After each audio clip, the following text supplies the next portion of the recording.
Islamabad police ने इमरान खान की गिरफ्तारी के बाद की मुमकिन सूरत हाल से मुतालिक सर जोड़ लिए हैं। आईजी इस्लामाबाद ने एसएसपी ऑपरेशंस को कचेरी की सिक्योरिटी फुल प्रूफ बनाने के अहकामात दे दिए हैं। इस पर हम बात करते हैं डॉन न्यूज के रिपोर्टर शकील करार से। शकील, बताइएगा किस किस्म के हिफाजती इंतजाम करने की हिदायत जारी की गई?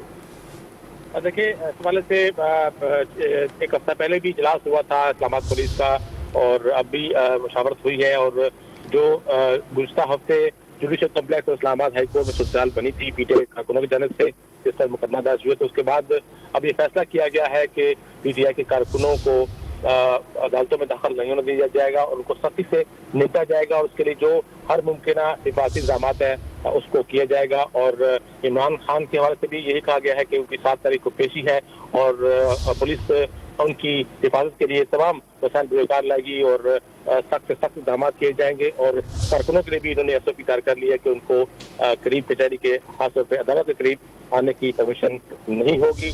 और इसी तरह आज जो लाहौर में हुआ, शिबली फराज ने जो इस्लामाबाद पुलिस की टीम को बताया कि इमरान खान नंबर मौजूद नहीं है, तो इस्लामाबाद पुलिस ने मौक़िफ़ जारी किया है कि उन्होंने झूठ बोला है और कानूनी अमल में रुकावट डाली है, लिहाजा उसके खिलाफ कानूनी कार्रवाई अमल में लाई जाएगी। शकील करार, बहुत शुक्रिया, आपने हमें अपडेट किया।